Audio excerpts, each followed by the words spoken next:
बंधुगण, आज जबकि देवादिदेव महादेव की दिन है सोमवार पूजन, तो विशेष रूप से हम शिव कथा को लेकर चलेंगे। कथा को वहीं से लेकर जहाँ कल हम छोड़ेंगे, बस प्रसंग शिव जी की होगी। अब कथा अपने राम चालीसा से शुरू करेंगे। तो ये बंधुगण पेज नंबर 66 इसके पास पुस्तक है।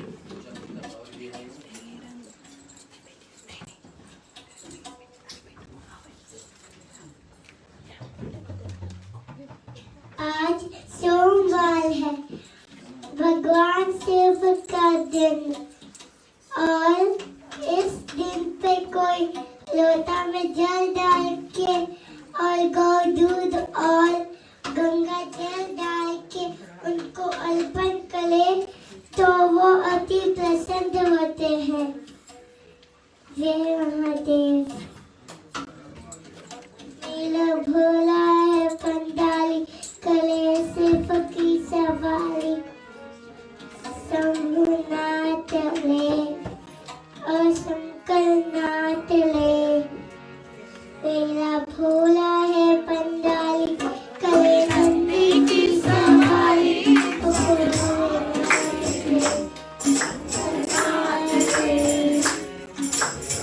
मेरा भोला है पंडाली, कले नंदी की सवारी, तो भोलेनाथ ले शंकर नाथ ले।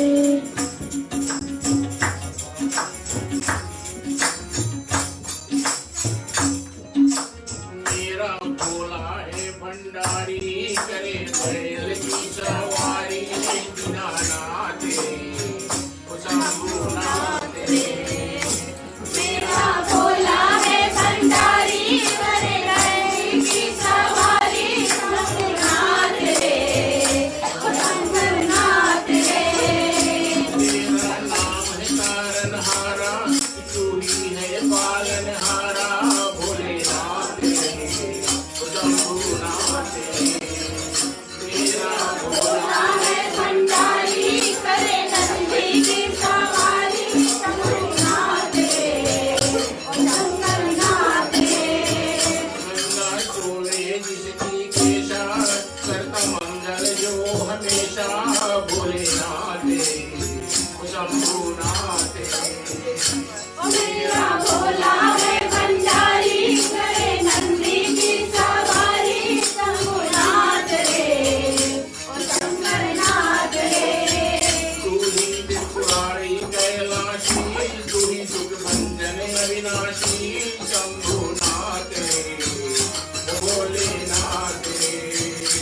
मेरा भोला है भंडारी, करे नंदी की सवारी, शंभुनाथ रे ओ शंकरनाथ रे। मेरा भोला है भंडारी, से पूजे दुनिया सारी, भोलेनाथ रे ओ शंभुनाथ रे।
गणपति नाम तुम्हारो लीना, जिनको प्रथम पूज्य तुम दीना।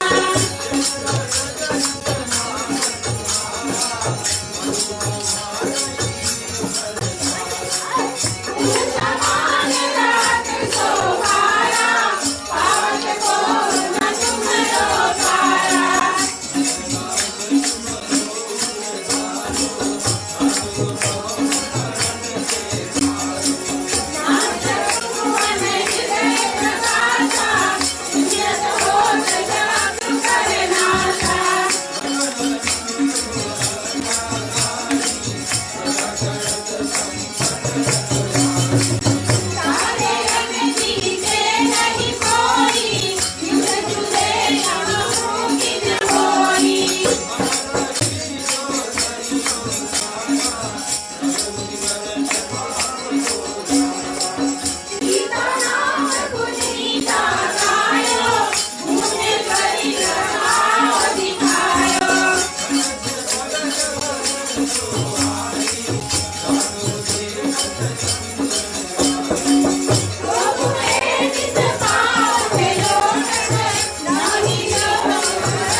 सातवीं रात्रि में नवरात्रि के 7वें रामनवमी।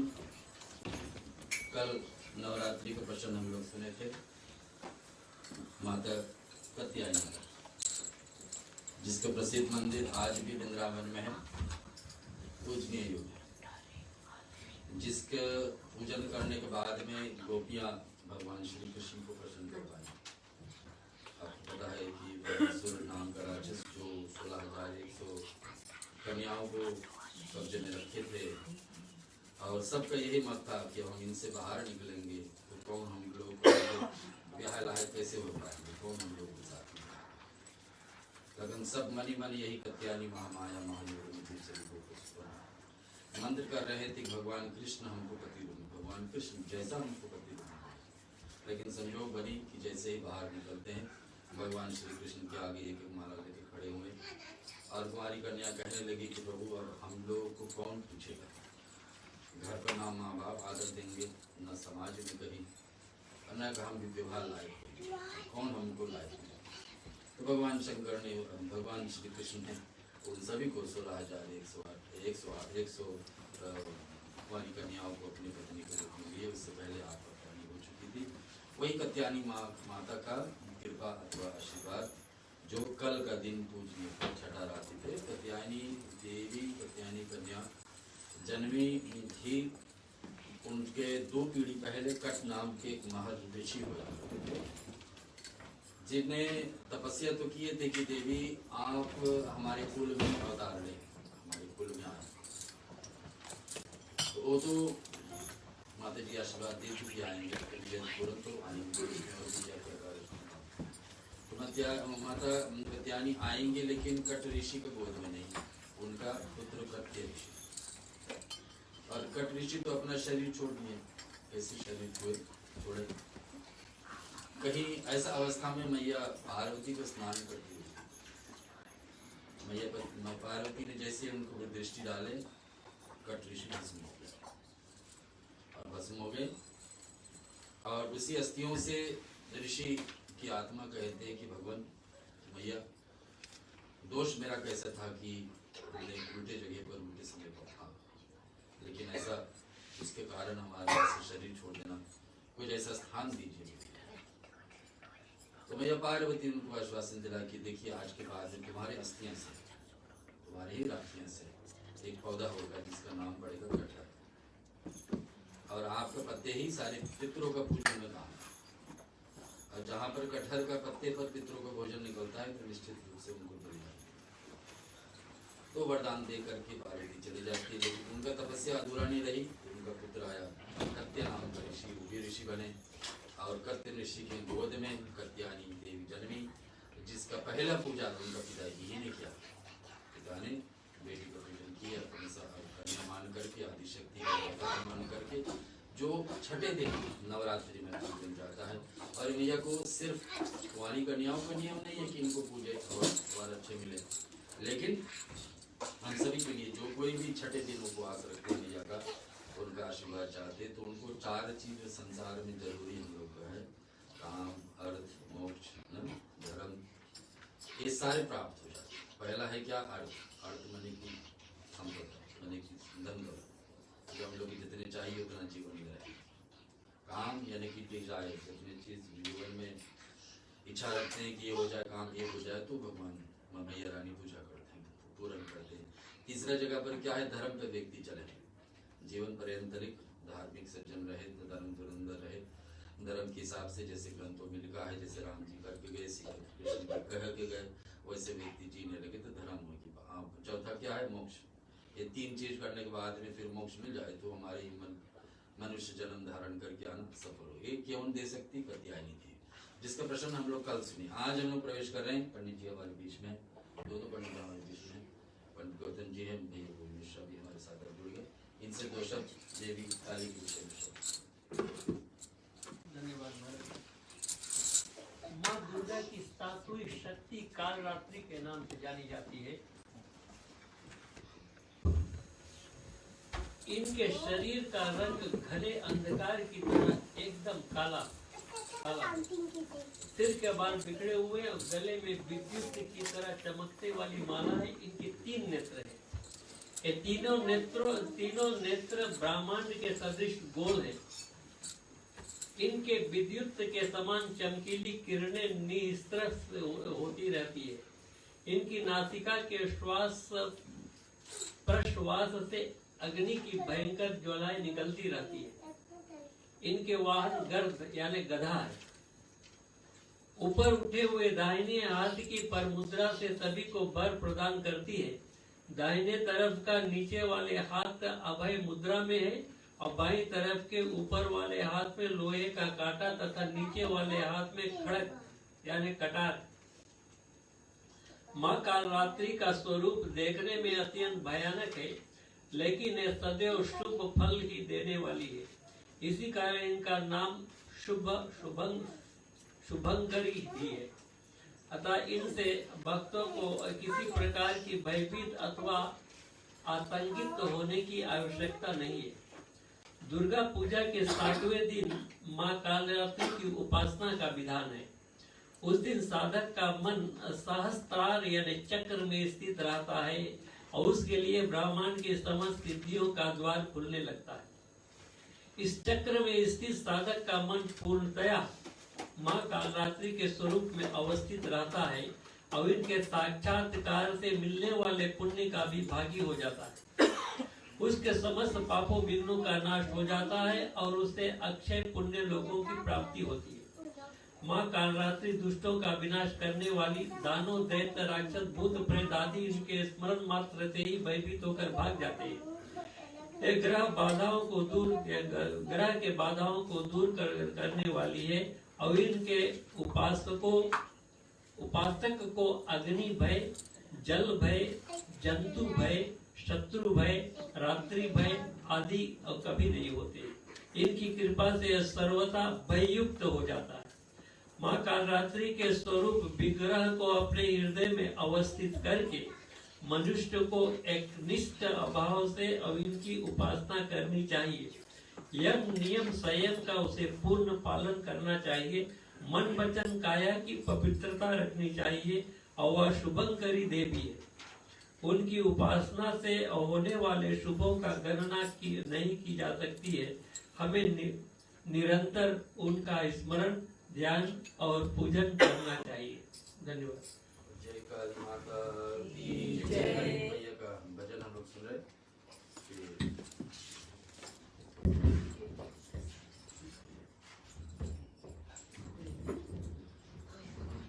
अचर से डगराया, अचर से डगराए क्यों बहारे, अचर से डगराए क्यों बहारे, अचर से डगराए क्यों बहारे, अचर से डगराए क्यों बहारे।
प्रसंग पे हम लोग छोड़े थे लंका कांड पे, एक एक कांड एक एक दिन पे कथा को हम लेते आए। 7वां कांड पे बाल कांड को भी नहीं छेड़े हैं, कल परसों बाल कांड के दिन है, क्योंकि राम का जन्म का कारण खोजना है कि विष्णु भगवान क्यों राम बनकर के आए। पार्वती के जो 4 प्रश्न है जिस कारण से भगवान शिव रामायण बोलना शुरू किए, वो सब उत्तर हम लोग कल और परसों के दिन से सुनेंगे।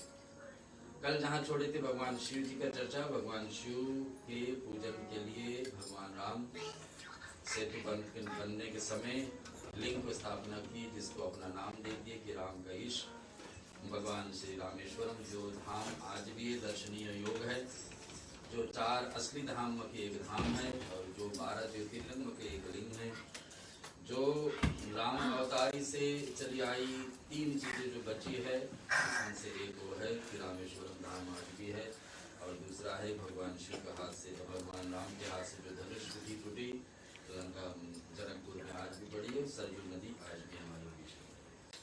ये हम लोग कल लिए थे। भगवान राम आशीर्वाद दिए कि जो भी कोई इस लिंग का दर्शन करेंगे, हमारे लोग आएंगे, और जो कोई गंगा जल उत्तर भारत से ले जाकर के दक्षिण भारत में उसको चढ़ाएगा, उससे सायुज व्यक्ति पाओगे, अर्थात मेरे साथ एक ही हो जाएगा। लेकिन वही गारंटी कर रहे हैं, इतने काम कर रहा है, लेकिन हर एक व्यक्ति के पाप और पुण्य के हिसाब से व्यक्ति वहाँ पहुँचता है। आप जीवन में भैया वो भी तो कई बार करके आए, 12 शिवलिंग एक साथ करने वाले भैया हमारे, और ऐसे कितने बार दर्शन किए हैं। उसका नियम हम कल बता दिए थे, जाना है तो समुद्र में स्नान करना, फिर 22 कुआं का जल वहाँ मिलेगा, उसमें स्नान करके अपने आप के साथ शुद्धि होने के बाद में ही दर्शन मिलता है। और उस दिन हम लोग शिवपुराण में शायद सुने थे या कहीं और कथा में सुने थे कि हनुमान जी के द्वारा भी एक लिंग आया था उस समय, जो आज नियम बना है कि असली रामेश्वर लिंग को दर्शन करने से पहले हनुमान जी को लाया गया वाराणसी वाले शिवलिंग को, लेकिन हनुमान जी को विलम्ब कर दिए थे, उस बीच में भगवान शिव अपना लिंग बना चुके थे, तो वो लिंग भी दर्शनीय योग उसी स्थान पर है। कभी जरूर अवसर प्राप्त हो वहाँ जाए।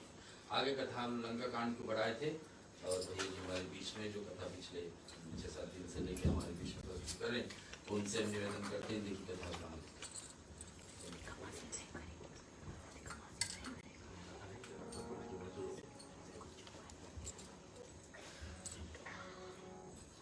प्रेम से बोलिए सियावर रामचंद्र जी की जय। प्रिय बंधुगण, जैसे कल हम कथा लंका कांड में छोड़े थे, तो लंका कांड के आगे हम बढ़ाते हैं कथा।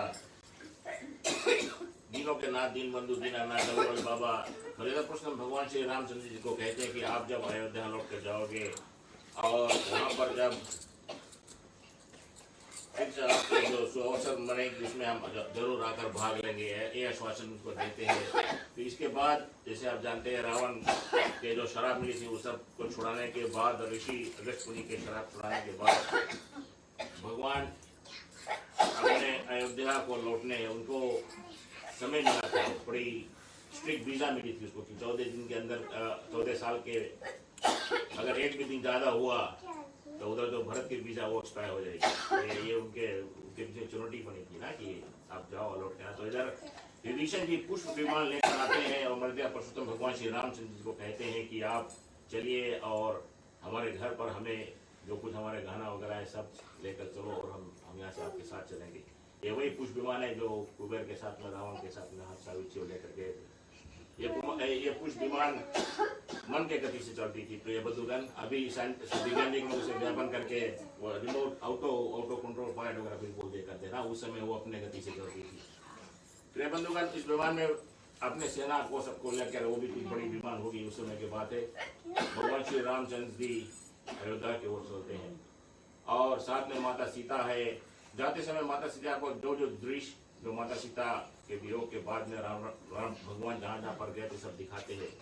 यहाँ पर प्रयाग है, यहाँ पर तीर्थ था, यहाँ पर राम को हमने वध किया, ये सब दिखाते हुए और अयोध्या की ओर बढ़ते हैं। तो अयोध्या नगरी को देखकर उसको प्रणाम करते थे। बंधुगण, ये दृश्य उस प्रकार जैसे हम अवश्य जाते हैं तो हम देखते हैं कि फिजी को की जमीन दिखाती तो हमें खुशी लग रही थी प्ले में ना, उसी प्रकार के वातावरण यहाँ पर भी मर्यादा पुरुषोत्तम भगवान श्री रामचंद्र जी सीता जी को दिखाते हैं।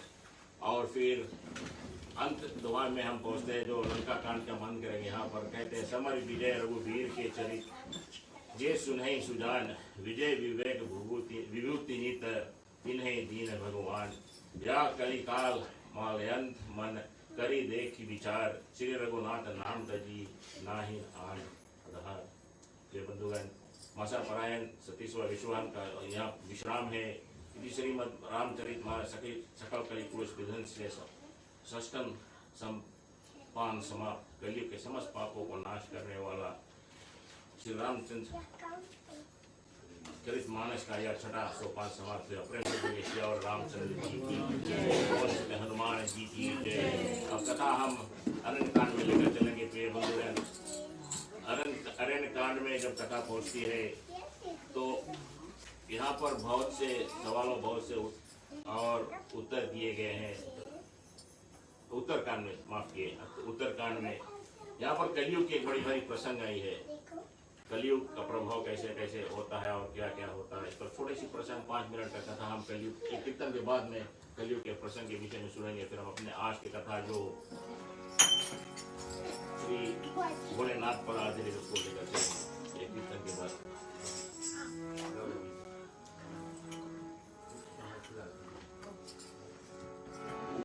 जय जय राम कथा हो जय श्री राम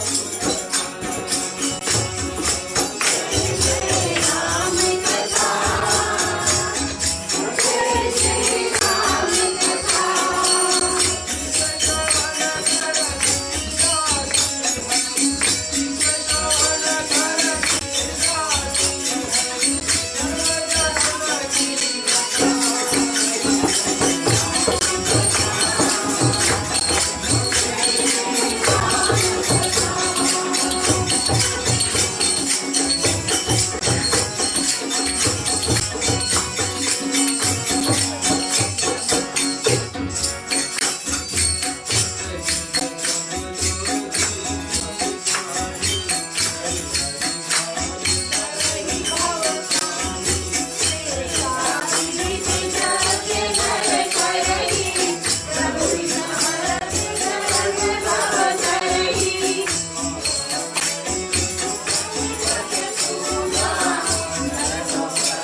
के शत्रु गरुड़ जी, सुनिए, कलिकाल पाप और अवगुणों का घर है, किंतु कलयुग में एक गुण भी बड़ा है कि उसमें बिना ही परिश्रम भव बंधन से छुटकारा मिल जाता है।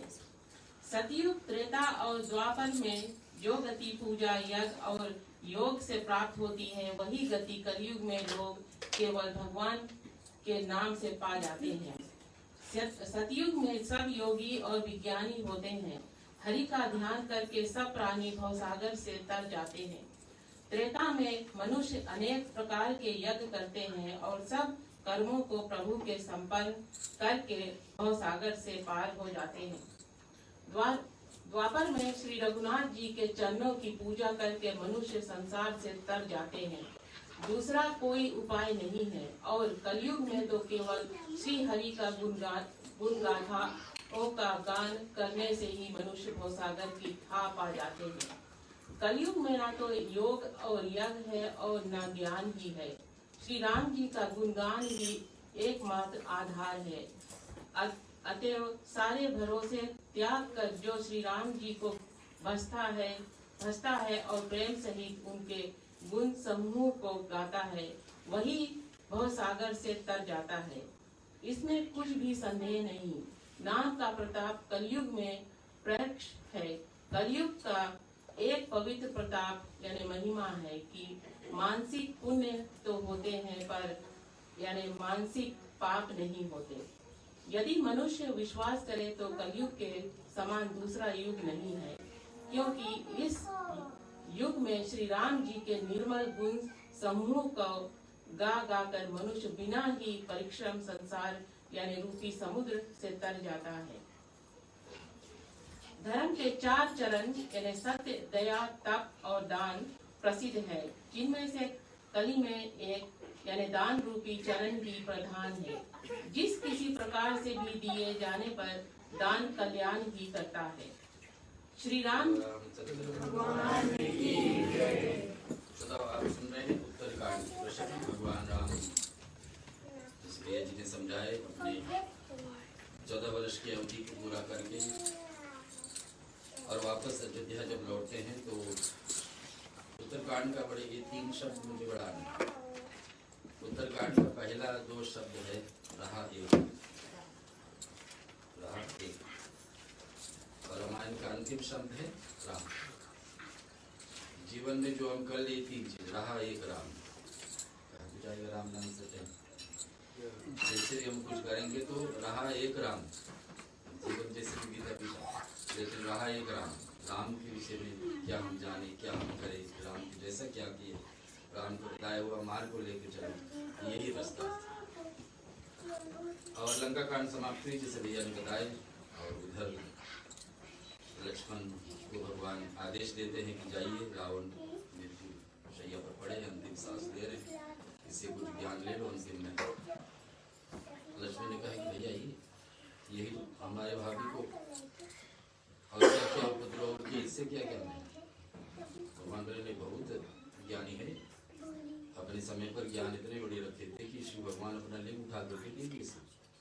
और शिव जी भी उसको इतना मानते थे, अपने कर्म से जहाँ गिरो बात अलग, लेकिन ज्ञान वाले जाकर अपनी जगह पर बैठा। इनसे जाकर विज्ञानी थे 3 बातें बताते। पहले तो उनके पास सर के पास खड़े होकर के आगे भगवान लोग वहाँ से थे, ज्ञान चरण में पढ़ना पड़ते थे ज्ञान। तो गए पूछे, बताइए कुछ रहस्य बताइए। 3 बातें बताए। एक कि शुभ कर्म जितना जल्दी करना हो, विचार आ जाए शुभ करना वो कर लीजिए, और अशुभ कर्म कभी करना हो जितना टाल सकते उसको करिए। शुभ कर्म अच्छे कर्म कभी करें, विचार आ जाए तो जल्द से जल्द कर लीजिए। दूसरा है कि अपने एक कुछ रहस्य गुप्त में रखना चाहिए। अपने सारी बातें सभी से मत बोले मैं यही जगह गलती कर दी। क्या कर दिए कि अपने बातें विभीषण को पता था, तो विभीषण ने उसके हिसाब से उसको राम को आदेश दिए कि यहाँ पर बाण लगेगा तभी अंतिम बेला इसके पड़ेगी। और तीसरा बताया कि अपने शत्रु को कभी अंडर एस्टिमेट कि शत्रु सामने खड़े थे, हम सोचे इनके पास कोई अस्त्र शस्त्र है नहीं, वानर है, मनुष्य है और तपस्वी है, ये सब क्या कर पाएंगे? क्या बिगाड़ा? हमारे पास तो सब कुछ था, देवताओं को भी हम कब्जा करके रखे थे, लेकिन हमारे बीच में क्या कमी थी? लेकिन आकर के बीच में बड़ी विशाल समुद्र थी, उसको लांग करके एक एक कदम पे हम सोचे अब रुक जाएंगे, हम नहीं गलती पे रहे, आज देखो क्या हो गया। तो 3 बातें लक्ष्मण को बताई जो हम सबको जीवन में उतारनी ही होगा। ऐसे से बातें को लेकर उत्तरकांड की शुरुआत में रहा एक दिन जब रह गया तो हनुमान जी को भेजते हैं कि जाकर सूचना लेकर आप पहुंचिए और हनुमान जी जाकर सूचना देते हैं भरत को कि देखिए भरत और माँ कौशल्या दोनों ही राम से आश्वासन ले चुके थे कि देखिए 14 वर्ष में एक दिन भी ज्यादा होगा ना तो आप अयोध्या पहुंचोगे तो चिता जलते हुए मिलेगी भरत जी का और कौशल्या का। तो उसमें मेरे जिससे समझाया जैसे आपको उसमें भगवान को देर नहीं करना, समय पे पहुंचे, दिवाली का उत्सव मनाया जाता है। फिर भगवान एक एक ज्ञान अपने अवध समाज में बांटने लगे। भजन के बाद में कथा आगे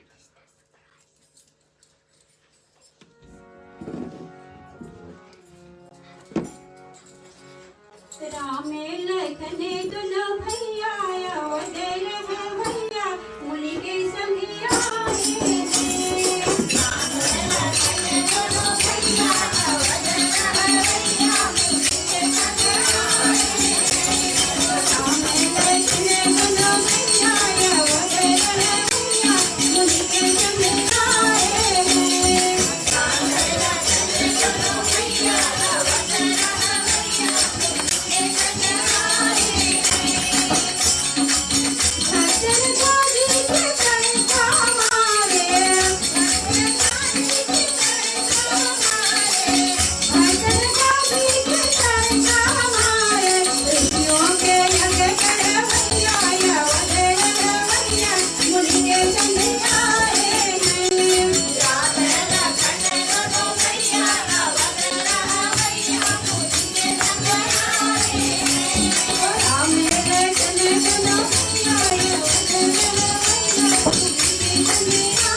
कलयुग केवल नाम आधारा सुमिर सुमिर नर उतरे पारा प्रे बंधुगण से दुआ में कहा गया है कि कलयुग में केवल राम नाम के भजन राम नाम जपते से भी मनुष्य का रंगदार हो सकता है। आगे कहा गया है कि सत्य दया तप और दान ये 4 प्रकार के धर्म है प्रिय बंधुगण। इसमें से कलयुग में दान ही सबसे श्रेष्ठ माना गया है। अगर किसी भी प्रकार का भी हो देने पर दान कल्याण ही कल्याण होता है। आगे हम जो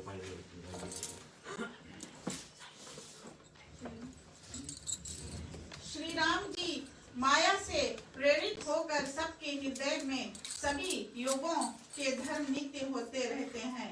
शुद्ध सतगुण समता विज्ञान और मन का प्रसन्न होता, इसे सद्गुण का प्रभाव जाने। सद्गुण अधिक हो, कुछ रजोगुण हो, कर्मों प्रीति हो, सब प्रकार से सुख हो, या त्रेता का धर्म है। रजोगुण बहुत हो, सतगुण बहुत ही थोड़ा हो, कुछ तपोगुण हो, मन में हर्ष और भय हो, या द्वापर का धर्म है। तमोगुण बहुत हो, रजोगुण थोड़ा हो, चारों ओर वैर विरोध हो, या कलयुग का प्रभाव है। पंडित लोग युगों के धर्म को मन में ज्ञान यानी कि पहचान कर अधर्म छोड़कर धर्म में प्रीति करते हैं। जिसका श्री रघुनाथ जी के चरणों में अत्यंत प्रेम है, उसको काल धर्म यानी गुण धर्म नहीं व्यापते हैं। पक्षीराज नट यानी बाजीगर का किया हुआ कपट चरित्र इंद्रजल देखने वालों के लिए बड़ा विकट दुर्गम होता है, पर नट के सेवक को उसकी माया नहीं व्यापती। चंद्र भगवान की जय। और धर्म का अगर जो कोई व्यक्ति बोले हम धार्मिक है तो अभी 4 चीजें जो लोग उसमें है तब कह सकते कि धार्मिक सच नहीं करते। पहला है 4 चरण सत्य। सत्य बोलता हो, सत्य मानता हो, सत्य लोक संगत करता हो, सत्य विचार में चलता हो। वो कम है तो धर्म में कमी है व्यक्ति में। दूसरा है दया करता हो, कोई गलती किया हो उसको दया क्षमा करने के लिए क्षमता किसी के पास है। कोई गरीब दीन दुखिया है उसके ऊपर दया करता है तो समझना धार्मिक है।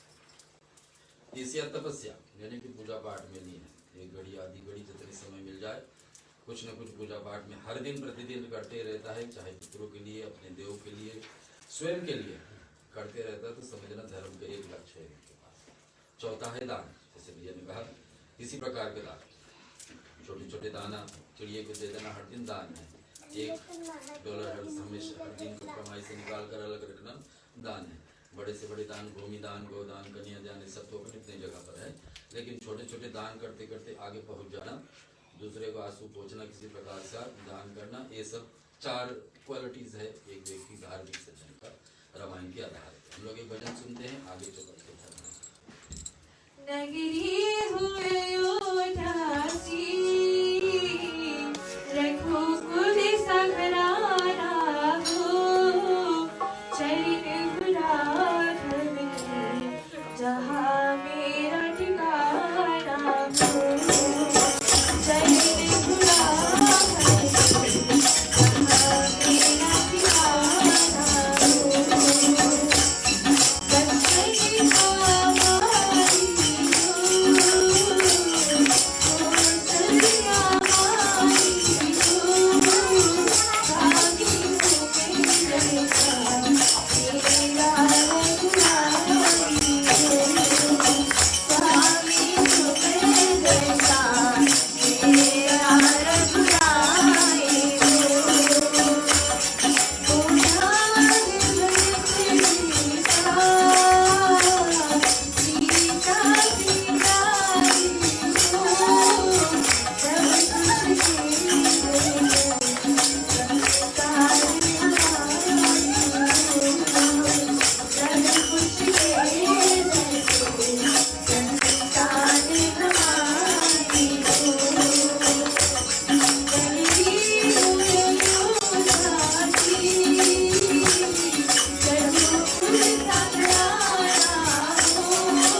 हरि माया कृत दोष गुरु।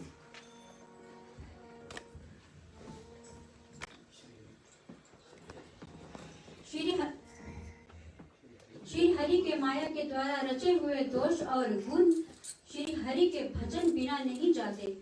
मन में ऐसा विचार कर सब कामनाओं को छोड़कर निष्काम भाव से श्री राम जी का भजन करना चाहिए। हे पक्षीराज, उस कलिकाल में मैं बहुत वर्षों तक अयोध्या में रहा। एक बार वहाँ अकाल पड़ा, तब मैं विपत्ति का मारा विदेश चला गया।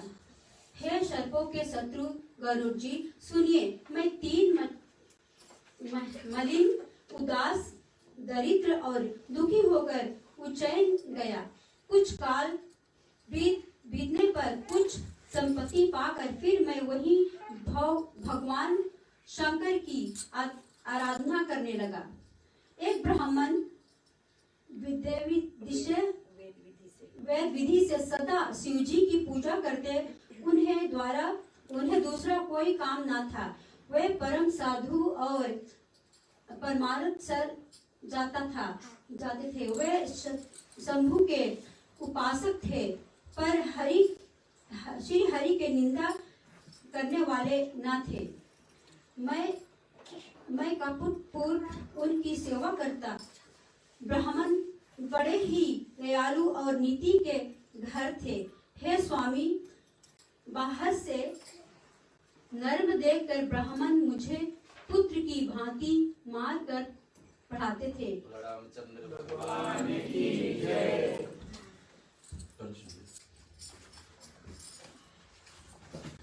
प्रश्न हम लोग सुन रहे, एक पक्षीराज गरुड़ ठाकुर चंडी के बीच में बता रहे हैं कि शिव भक्त और राम भक्त के विषय में, जैसे हम लोग उनका कांड में शुरुआत में सुने थे कि राम का भक्ति कोई चाहे शिव जी से बैर रखे, शिव जी की चाहे राम से बैर रखे तो क्या दशा होती है। शिव भगवान राम कहते ऐसे व्यक्ति तो नरक में कितने गर्भोत्तर पड़े रहते हैं। दोनों में भेद नहीं देखना चाहिए। तुलसीदास जी रामायण में प्रसिद्ध कर दिए है कि जैसे राम पूजनीय है वैसे ही उनकी बराबर पूजनीय भगवान शंकर जी है। आगे हम सुनते हैं क्या रामायण कह रहे हैं।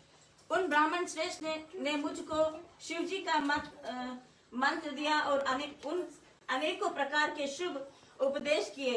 मैं शिव जी के मंदिर में जाकर मंत्र जपता, मेरे हृदय में दंभ और अहंकार बढ़ गया। हे दुष्ट नीच जाति और पाप मैं मलिन बुद्धि वाले महे मोहवश श्री हरि के भक्तों और द्विजों को देखते ही जल उठता और विष्णु भगवान से द्रोह करता था। गुरुजी मेरे आचरण देखकर दुखित थे। वे मुझे नित्य ही भली भांति समझाते पर मैं कुछ भी नहीं समझता। उल्टे मुझे अत्यंत क्रोध उत्पन्न होता। दंभी को कभी नीति अच्छी लगती है। एक बार गुरुजी ने मुझे बुला लिया और बहुत प्रकार से परमार्थ नीति की शिक्षा दी कि हे पुत्र, शिव जी सेवा का फल यही है कि श्री राम जी के चरणों में प्रगाढ़ भक्ति हो। हे तात, शिव जी और ब्रह्मा जी भी श्री राम जी को भजते हैं, फिर नीच मनुष्य की तो बात ही कितनी है। ब्रह्मा जी और शिव जी जितने चरणों के प्रेमी हैं और अभागे उनसे द्रोह करके तू सुख चाहता है। गुरु जी ने शिव जी को हरि का सेवक कहा। हे यह सुनकर हे पक्षीराज मेरा हृदय जल उठा। नीच जाति का मैं विद्या पाकर ऐसा हो गया जैसे दूध पिलाने से सांप। अभिमानी कुटिल दुर्भाग्य और कुजाति मैं दिन रात गुरुजी से द्रोह करता। गुरुजी अत्यंत दयालु थे, उनको थोड़ा सा भी क्रोध नहीं था। यानी मेरे द्रोह करने पर भी वे बार बार मुझे उत्तम ज्ञान मार कर उसी का नाश करता है। हे भाई सुनिए, आग से उत्पन्न हुआ धुआं मेघ की पदवी पाकर उसी अग्नि को बुझा देता है। धूल रास्ते में निरादर से पड़ी रहती है और सदा सब राह चलने वालों के लातों की मार सहती है। पर जब पवन उसे ऊंचा उठाता है तो सबसे पहले वह उसी पवन को भर देती है और फिर राजाओं के नेत्रों में किरीटों मुकुटों पर पड़ती है। हे पक्षीराज गरुड़ जी सुनिए, ऐसी बात समझकर बुद्धिमान लोग अधम नीच का संग नहीं करते। कवि और पंडित ऐसी नीति कहते हैं कि दुष्ट से न कला ही अच्छा है न प्रेम ही। हे गोसाई, उससे तो सदा उदासीन ही रहना चाहिए। दुष्ट को कुत्ते की तरह दूर से ही त्याग देना चाहिए। मैं दुष्ट था, हृदय में कपट और कुटिलता भरी थी, इसीलिए यद्यपि गुरुजी हित की बात कहते थे पर मुझे वह सुहाती न थी। चौपाई में चलते श्रोताओं देख लीजिए, चुंडी और गरुड़ जी के यहाँ चल रही है कि एक दिन शिव मंदिर में पहुंचे और शीश जप रहे थे। गुरुजी वहाँ पधारते हैं, शिव जी का नाम जपते हुए एक शीश बैठे हैं, लेकिन गुरुजी वहाँ पधारते हैं। गुरुजी को आदर नहीं देने के कारण क्या दशा होती है हम लोग सुनते हैं।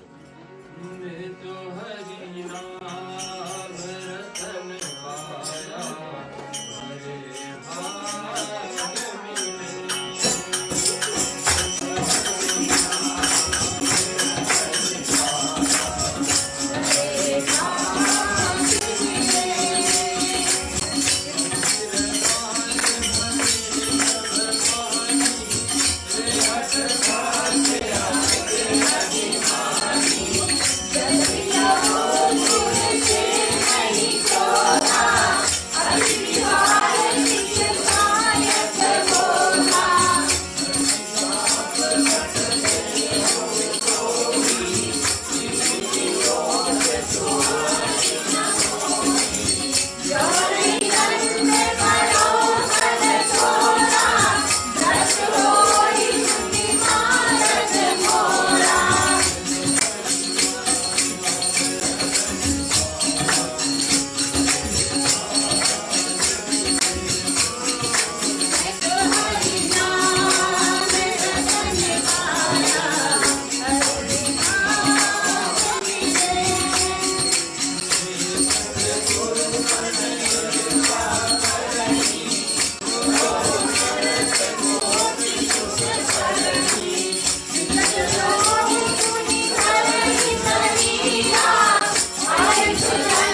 कारण क्या दशा होता है। मंदिर में आकाशवाणी हुई कि अरे हतभाग्य मूर्ख अभिमानी, यद्यपि तेरी गुरु को क्रोध नहीं आती है, अत्यंत कृपालु चित्त के होते हैं। यहाँ गुरु शिष्य का नाता बता रहे हैं कि गुरु जो मार्ग दिखाए हैं, गुरु और रू का अर्थ यही होता है अंधेरा से निकाल कर कि आपको सही मार्ग, धर्म का मार्ग पर दिखा दे और उज्ज्वला की तरफ दिखा दे, ताकि आप जीवन का, मनुष्य जीवन पाने का लक्ष्य को समझ करके आगे बढ़ सकते भक्ति आराधना में। ऐसा व्यक्ति जो रास्ते आपको दिखाए, आज आप उसी को अभिमान कर रहे हैं, तो भी है मूर्ख, तुझको मैं श्राप दूंगा। नीति विरोध मुझे अच्छे नहीं लगते हैं, और दुष्ट यदि तुझे दंड ना दूं तो तेरा वेद मार्ग की भ्रष्ट हो जाएगी। ऐसे कर देते जो मूर्ख गुरु से ईर्षा करते हैं। रामायण कह रही है और उत्तरकांड के प्रसंग में आपको सुना रहे कि सनातन धर्म जो माना जाए पैकेज है, तो पैकेज में एक भाग है कि गुरु होना जीवन में, जो सही मार्ग दिखा जाए और भक्ति का मार्ग दिखा जाए, और जहाँ से लेकर के फिर आप आगे चले जाओगे, विशाल मार्ग पर चले जाओगे भक्ति पे, फिर लौट करके मुंडानी। तो बताते गुरु का ईर्षा, जो मूर्ख गुरु से ईर्षा रखता है यानी कि वैर भाव रखता है, वो करोड़ों युगों तक, यानी और कुछ आप कर डालो वो बात अलग है, लेकिन गुरु का अपमान इतनी बड़ी दोष लगती है कि युगों तक रो नरक, यानी कि नरकों का भी मेरे ख्याल से 51 भाग है, उसमें से सबसे कठिन देने वाला नरक है रो नरक। वहां पर जाकर रहना है करोड़ों युगों तक, करोड़ यानी कि हजारों हजार। फिर वहां से अगर जो निकल रहे हैं तो तिर्यक पशु पक्षी योनि में जाएंगे, जो व्यक्ति गुरु को निंदा करता है। योनियों में शरीर धारण करते हुए 10,000 जन्म तक दुख पाएंगे, 10,000 वर्ष तक जन्म ऐसा पाएगा कि दुखी दुख पा रहे। और अरे पापी, मैं तू गुरु के सामने अजगर भांति बैठा रहा, गुरु आए उनको प्रणाम नहीं किए, उनको आदर नहीं दिया, तो तेरे बुद्धि पाप से ढकी हुई है, तू सर्प हो जा। ऐसे कहा शिव जी का भयानक शाप सुन करके ये उसी मंदिर में, शिव मंदिर में बैठे आकाशवाणी के द्वारा वो शिष्य सुन रहा है कि गुरु आए हैं, और उस शिष्य ने गुरु को आदर नहीं दिए। और मुझे कांपता हुआ देखकर उनको हृदय में बड़ा संताप हुआ, और प्रेम सहित दंडवत करके हुए ब्राह्मण ने शिव जी के सामने हाथ जोड़कर खड़े हो गए और दंड विचार करने के लिए क्या विचार करते हैं, जो पाठ हम हमेशा करते हैं। 2 लाइन हम गाएंगे और अर्थ भैया समझाएंगे।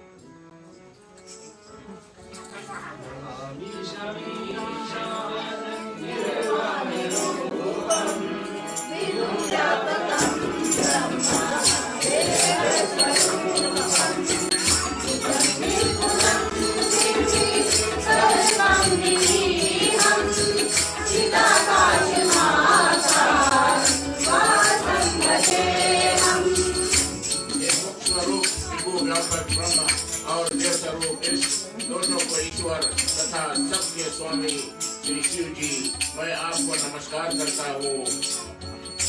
इस स्वरूप में स्थित, गुणों से रहित, भेद रहित, इच्छा रहित, चेतन आकाश रूपियो आकाश को ही वस्त्र समूह धारण करने, दिगंबर अथवा आकाश को भी आच्छादित करने वाले आपको मैं पूछता हूँ।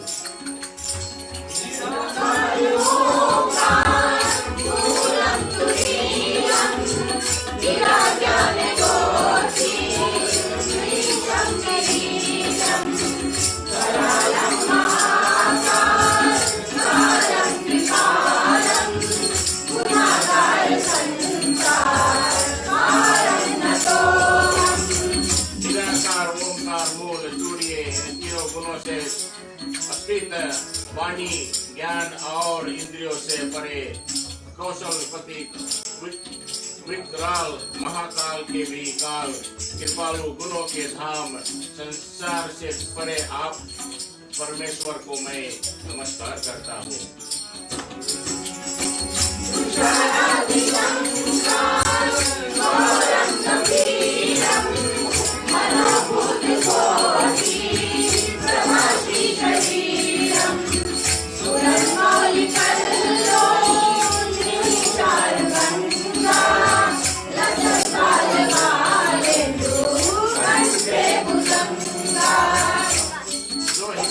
समान गौर वर्ण तथा गंभीर है, जिनके शरीर में करोड़ों कामदेव की ज्योति यो शोभा है, जिनके सिर पर सुंदर नदी गंगा विराजमान है। इनके ललाट पर देवतीयत का चंद्रमा और गलों में सर्प शोभित है।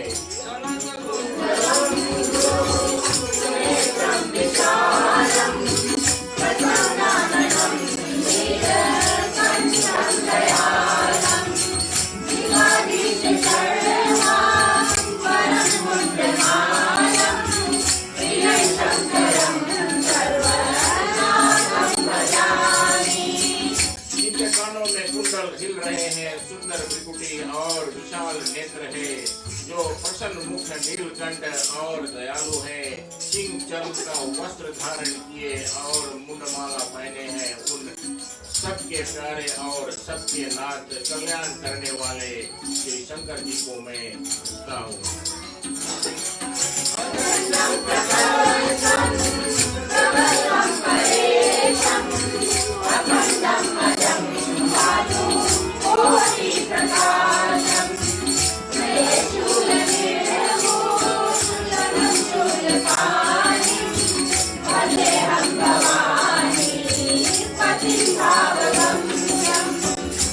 प्रचंड यानी कि रुद्र रूप, श्रेष्ठ तेजस्वी, प्रेम स्वरूप, अखंड अजन्मा, करोड़ों सूर्यों समान प्रकाश वाले, तीनों प्रकाश के चूल्हों यानी कि दुखों को निर्मल करने वाले, हाथ में त्रिशूल धारण किए, भाव यानी कि प्रेम के द्वारा प्राप्त होने वाले भगवान के पति, भवानी के पति श्री शंकर जी को मैं भजता हूँ।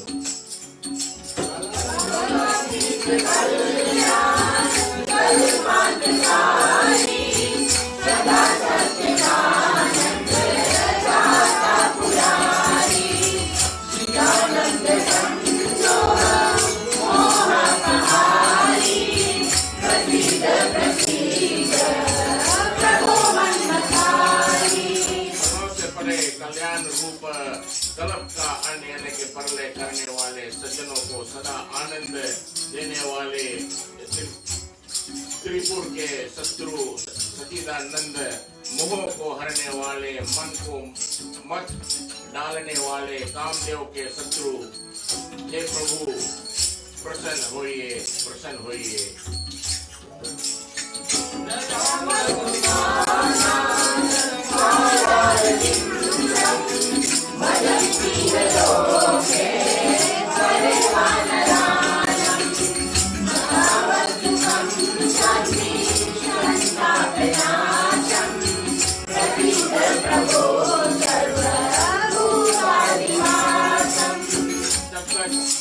पार्वती के पति आपके चरण कमलों को मनुष्य नहीं भजते, तब तक उन्हें ना तो ही लोक और परलोक में सुख शांति मिलती है और ना उनके ताप का नाश होता है। अतः हे समस्त जीवों के आधार यानी कि हृदय में निवास करने वाले प्रभु प्रसन्न होइए।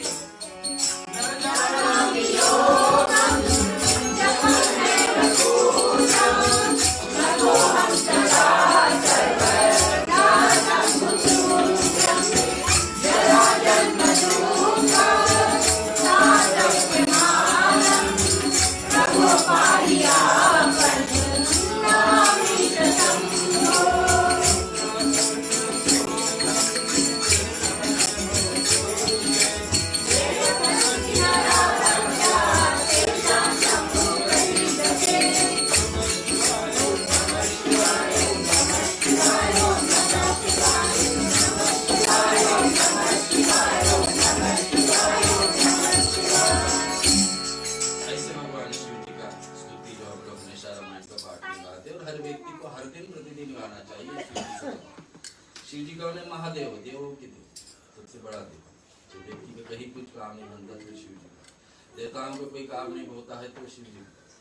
तो यहाँ पर बता रहे कि इनको मनाने के लिए ये श्लोक जो माविया रुद्राष्टक आपके बीच में गाए, इसको हर एक व्यक्ति को गाना हर दिन चाहिए। पूजा पाठ का हमेशा नियम लगा लीजिए कि इसको गाना ही गाना।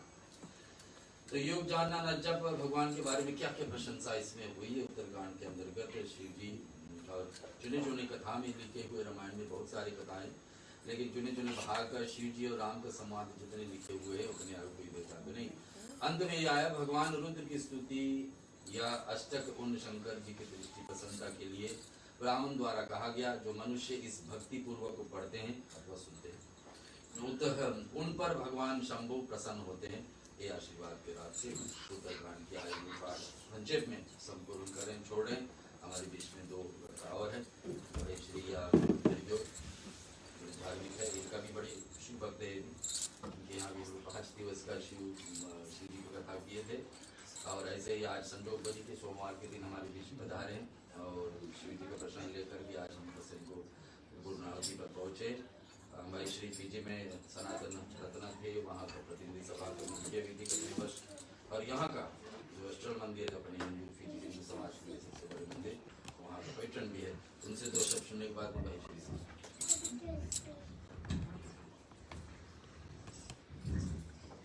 धन्यवाद पंडित जी।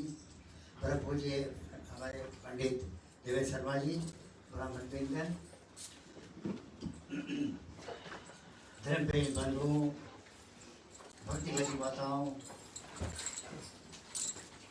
तथा देवियों सज्जनों, आज यह स्थान भगवान श्री राम के परम पावनी आनंद और शांति प्रदान करने वाली कथा सुनने के लिए रमणीय और मनोहर त्रिवेणी संगम बना है।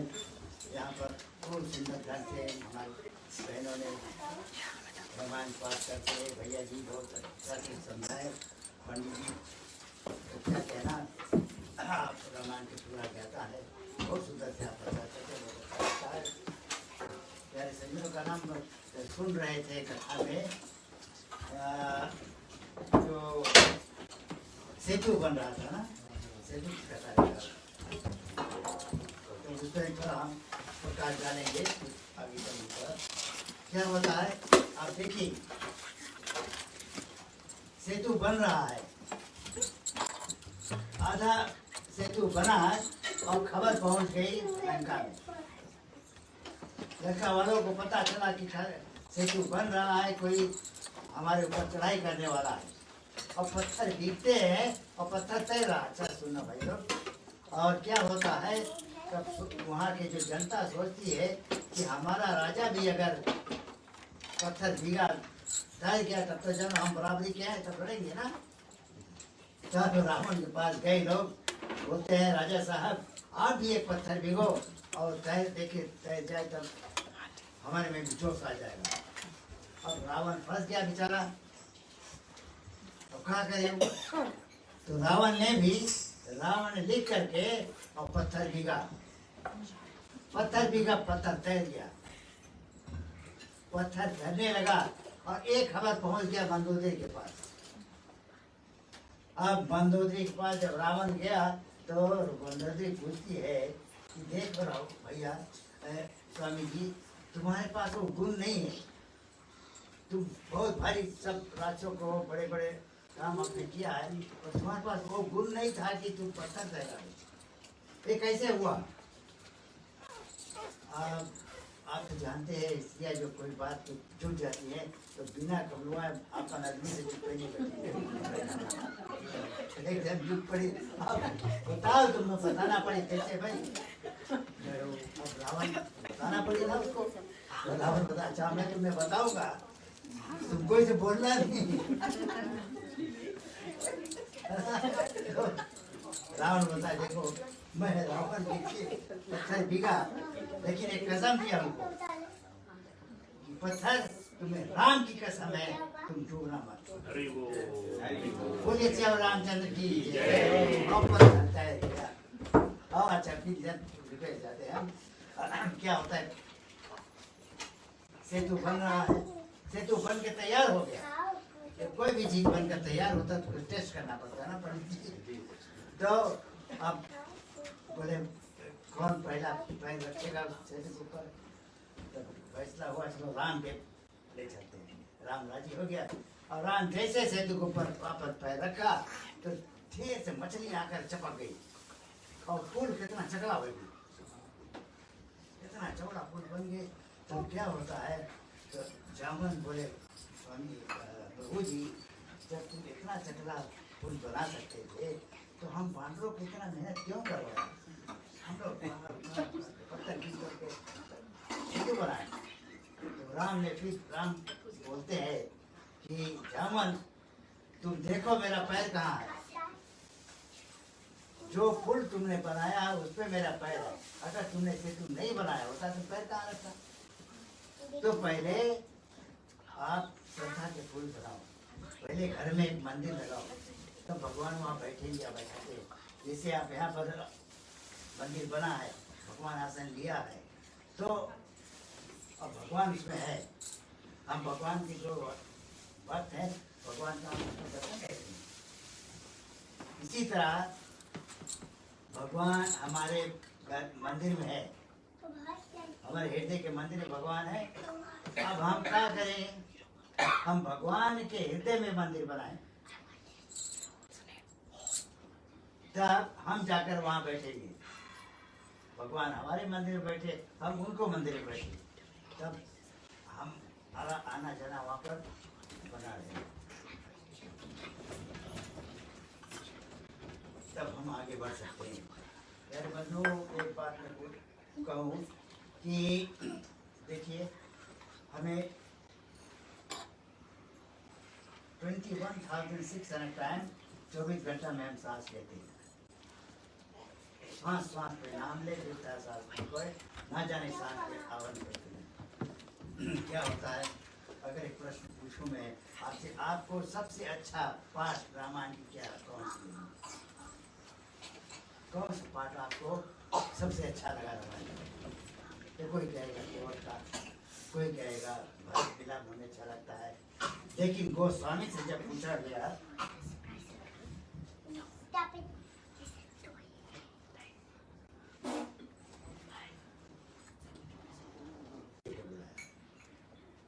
तब वहां पर राम गए,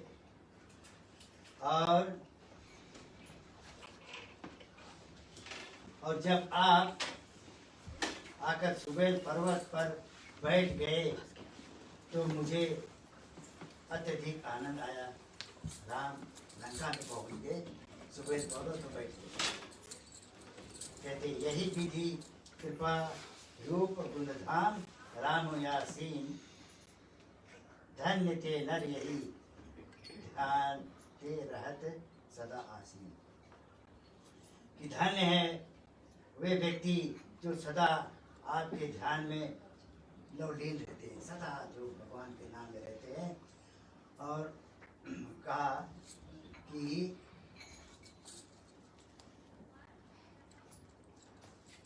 आप जबरन, जो राजा आपको नहीं चाहता था, आप लंका में जबरन जाकर बैठ गए।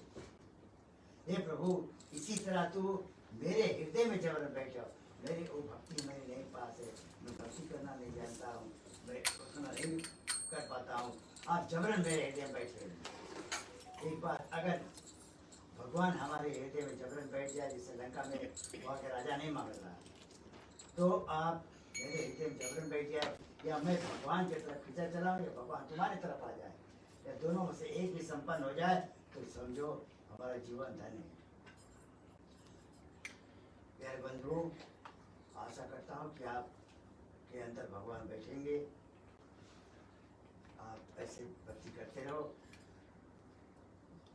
एक बात और कहना चाहूँगा कि हमारे अंदर खटपट होता है,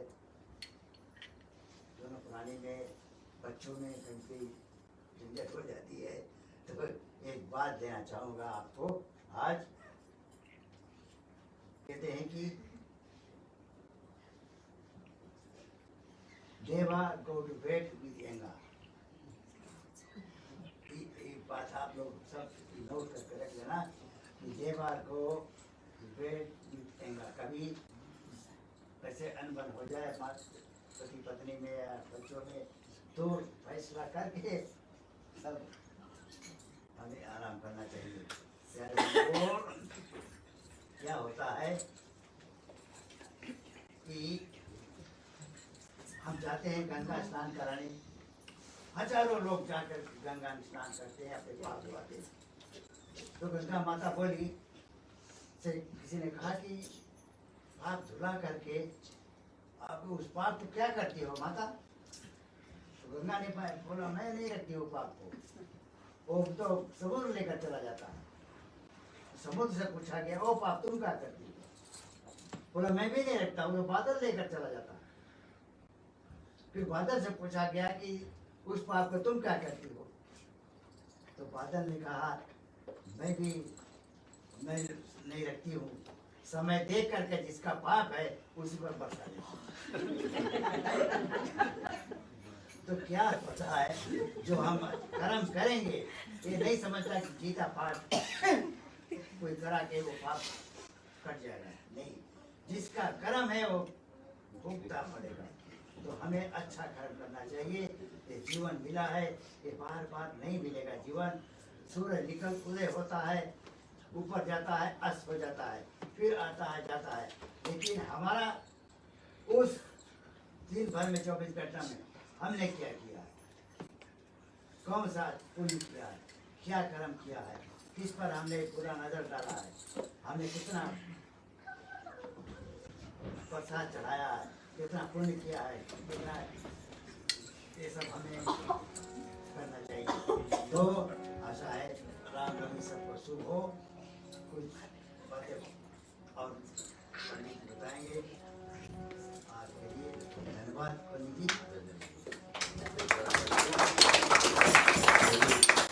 चर्चा कर रहे थे कि सुंदरकांड शुरू हुई जामवंत के वचन से और लंका कांड शुरू हुई जामवंत के वचन से। क्यों वानर सेना क्यों जामवंत का आसरा लिए और राम भगवान क्यों जामवंत से पूछे? सबसे बुजुर्ग थे, सबसे ज्ञानी थे, जो 50 दिवालियां ज्यादा देखिए आप आपसे, उनके पास कितने अनुभव कितने ज्ञान होते हैं। ऐसे ही वैश्विक हमारे बीच में ज्ञान प्रस्तुत की, इनको हम आभारी है। ये वो श्री गोभी जी से दो शब्द सुन लेते, समय पर हम थोड़ा चढ़ रहे हैं लेकिन फिर भी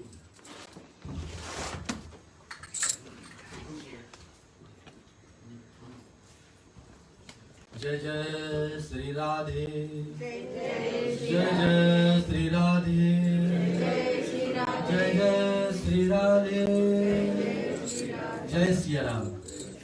मैं कितने दिनों से सर आना चाहता हूँ, साल हो गया लेकिन नहीं आ पाए। तो आज मैंने ऐसे निकाला कि बहना से मैंने कहा कि आज चलते ही चलते किसी के हाथ पे प्रभु जी के यहाँ पे हम दर्शन, संगीत मोचन का जो विशाल मंदिर है उनका दर्शन, और प्रवेश होते हुए मुझे पता लगा कि केतेरी माँ का बहुत ही सुंदर कथा में चल रहा है।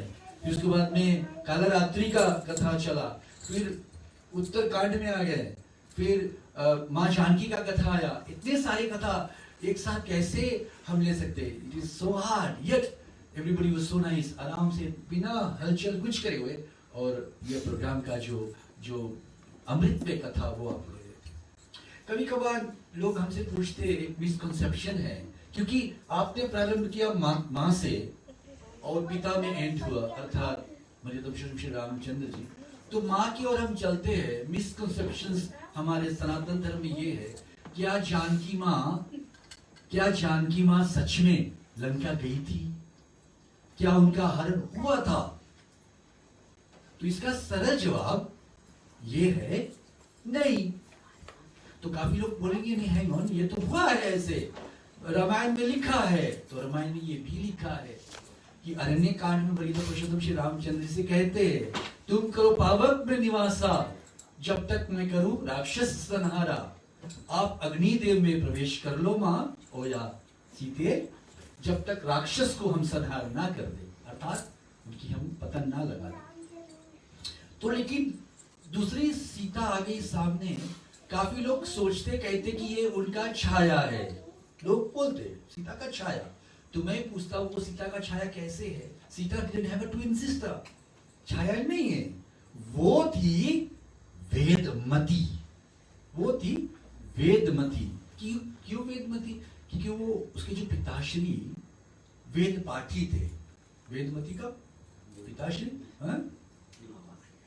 हाँ वेद पाठी थे, मुखारबिंद से निकला हुआ। उनका एक ही प्रण था सिर्फ कि हम अपने जो कन्या है प्रभु श्री राम से ही विवाहित कराएंगे, और कुछ नहीं था। तो जब श्री राम भगवान से मुलाकात हुआ तो उसने कहा मेरे कन्या को आप ग्रहण करो पत्नी स्वरूपा। श्री राम ने कहा नहीं, कभी और तो कर सकते हैं, लेकिन इस टाइम तो नहीं करेंगे। हाँ? समय बलवान है, लेकिन इस बार सिर्फ एक ही धर्म पत्नी का परायण है। तो उसने कहा नहीं नहीं, आपको लेना ही पड़ेगा। और जब भक्त हट कर लेते ना, तो भगवान मानते भगवान, लेकिन बशर्ते ये होना चाहिए कि भक्त होना चाहिए। और प्रभु ने भी भक्त का पहचान चार बताया। तो उसने कहा चलो सीता को हम ग्रहण कर लेते, तुम्हारी बिटिया वेदमती, लेकिन जैसे वो आएगी ना, हम उससे दूर कर देंगे। सब तो लोग कहेंगे सीता हमारी पत्नी, लेकिन वो पत्नी हमारी रहेगी नहीं, क्योंकि जैसे वो आती है, सीता जाते हैं और जैसे ही वेदमती ऊपर आती है, वो हिरण के पीछे भाग जाती है, रावण लेके चला जाता है, संग नहीं होता। राम चला जाता है, रावण लेके चला जाता है वेदमती को, संग नहीं है। और वहां से जब आने का समय होता है, जब रावण का पतन हो जाता है, वो समाप्त हो जाता है, तो फिर अपनी सीता को वापस। लेकिन काफी लोग कहते हैं अग्नि परीक्षा, वो अग्नि परीक्षा बॉलीवुड का स्पिन है। हमारा धर्म में कन्या लो, मां लो, पतिव्रता धर्म मानने वाली को कभी अग्नि परीक्षा देने का कोई जरूरी नहीं है। इतने पवित्र है हमारी कन्याएं, माताएं, कि वो पति धर्म मानने वाली। लेकिन बॉलीवुड के कारण से ये जो हम कहते हैं ना कि अग्नि परीक्षा नहीं थी, वो वेदमती वापस और अग्नि से वापस हमारे जानकी मां आ रही थी। ये मर्म लक्ष्मण को भी नहीं पता था। तो इसलिए ये याद रहे, हमेशा याद रहे।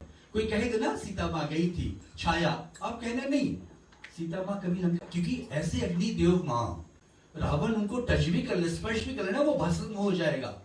हमारी मां ऐसी है, आप लोग वैसी है, शक्तिमय हैं, लेकिन वो शक्ति को टटोलना है, उठाना है, हाँ, ऊपर करना है। And you have got the same शक्ति। बच्चे को पढ़ाने में आप सरस्वती मां बन जाते हैं, जब बजटिंग करते घर के आप मां लक्ष्मी बन जाते हैं। और घर की कोई मतलब ऐसे हो जाए ना प्रॉब्लम, मां पहले खड़ी हो जाती है, मां देवी शक्ति बनकर। और जब शांत स्वभाव रखती है तो मां जानकी बनकर। तो याद हमेशा रहे, मां कभी भी सीता लंका नहीं गई थी तो वेदमती ही गई थी। जय जय श्री राधे, जय जय श्री राधे, जय जय श्री राधे। प्रभु जी बहुत सुंदर मंदिर आपका है, और हम आना चाहेंगे हमेशा। ऐसे इजाजत रहेगा तो हम आते रहेंगे। कल तो दूसरा मंदिर में अपॉइंटमेंट है, लेकिन बाद में आते रहेंगे। राधे राधे। प्रेम से बोलिए भगवान श्री रामचंद्र जी की। भगवत गीता में श्री कृष्ण कहते हैं अगर आप धर्म करोगे तो आपसे भगवान से मांगना पड़ेगा, धर्म के साथ साथ आप कर्म करोगे तो भगवान को आपको देना ही देना पड़ेगा। प्रिय बंधुगण, आज के जो हमारे मुख्य यजमान है श्रीमान श्रीमती हंसराज जी और करमचंद्र जी की छात्रा, इस प्राणियों को हम अपने हृदय से धन्यवाद देते हैं। मर्यादा कृष्ण भगवान श्री रामचंद्र जी की माता जी की कृपा पर बनी रहे, जो हमें प्रसाद और महाप्रसाद से आज हम सबको करेंगे। इसी के साथ साथ प्रिय बंधुगण, कल की कथा यहाँ पर 6:30 बजे से तो हवन की कार्य होगी, 7 बजे से कथा शुरू होगी और कल कन्या पूजन भी हमें यहाँ पर करना है। प्रिय बंधुगण, रामायण पाठ के बाद में 8 बजे से कन्या पूजन होगी और आप उसमें भाग लेना, अगर भाग लेना है पंडित जी से संपर्क कर लें क्या क्या कार्य उसमें होगी। और उसके बाद अब हम 108 नाम से तुलसीधर मर्यादा पुरुषोत्तम भगवान श्री राम के नाम से अर्पण करेंगे। प्रिय बंधुगण, हम खड़े हो जाए साथ में, एक ही धार में एक स्वर में सूर्य से आखिरी तक ओम राम रामाय नमः बोलते रहे, बीच में रुकने जाए, थक जाते हैं मेरे ख्याल से। जय श्री राम। राजीव लोचनाय नमः, राम रामाय नमः, श्रीमते नमः, राम रामाय नमः, श्री रघुकुंगवाय नमः, ओम श्री रामभद्राय नमः, ओम सदाचाराय नमः, ओम राजेंद्राय नमः, ओम श्री जानकीपते नमः, ओम श्री अग्रगणाय नमः, ओम वर्णाय नमः, ओम कर्णाय नमः, ओम श्री परमेश्वराय नमः, ओम श्री जनार्दनाय नमः, ओम चितामित्राय नमः, परमेकरयोजनाय नमः, ओम विश्वामित्र प्रियाय नमः, ओम दाताय नमः, ओम शत्रुजिते नमः,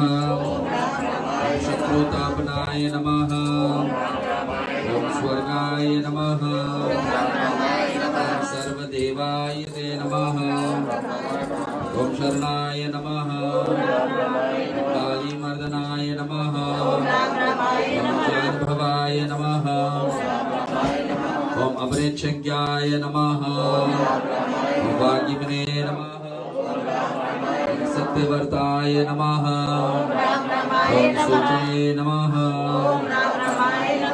कमाय नमः। ओम धृतिमते नमः। ओम धीरप्रज्ञाय नमः। ओम खड्गवंशिने नमः। ओम प्रतापवते नमः। वीराय नमः। ओम चित्क्रोधाय नमः। ओम विश्वरूपाय नमः। ओम सर्वरक्षाय नमः। ओम प्रभवे नमः। ओम परिवृढाय नमः। ओम धीराय नमः। ओम ईर्षाय नमः। गदाधराय नमः। ओम श्रीमते नमः। ओम कौशल्ये नमः। ओम अनसूयिकाय नमः। ओम विमलसाय नमः। ओम महोरजकाय नमः। ओम परमेष्टिने नमः। ओम परायणाय नमः।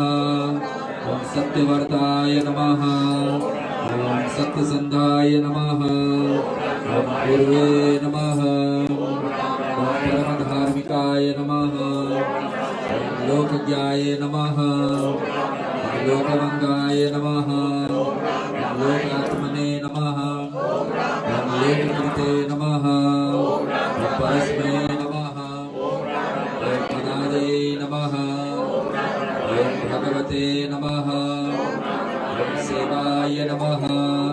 ओम चित्तमयाय नमः। ओम रघुदुहाय नमः। ओम रामाय नमः। ओम दयाकराय नमः। ओम दक्षाय नमः। ओम स्वर्गाय नमः। ओम सर्वकामाय नमः। ओम ब्रह्मणे नमः। ओम नीतिमते नमः। ओम गोपस्त्रे नमः। ओम सर्वदेवमयाय नमः। ओम हरे नमः। ओम शुक्राय नमः। ओम विद्वाससे नमः। ओम शुक्रकराय नमः। ओम पुरातनाय नमः। ओम सौम्याय नमः। ओम महर्षिये नमः। ओम कोटिनिधिने नमः। ओम स्वर्गाय नमः। ओम सर्वप्रदाय नमः। ओम कवे नमः। ओम सुग्रीववर्धराय नमः। ओम सर्वपुण्यधिकाप्रदाय नमः। ओम भवाय नमः। ओम चित्तनिष्ठदर्चाय नमः। ओम महोदराय नमः। ओम आगमाशनाय नमः। ओम सुगीते नमः। ओम आदिपुरुषाय नमः। ओम कांताय नमः। कृतगमाय नमः।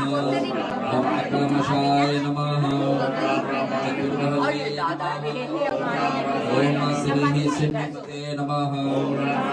ओम विद्मते नमः। ओम प्रभवे नमः। ओम धीराय नमः। ओम दाताय नमः। ओम घनश्यामाय नमः। ओम अध्यायोगनिताय नमः। ओम आदि आदोराम तपोवन निगम नाम हत्वा मिगि पंचाननम।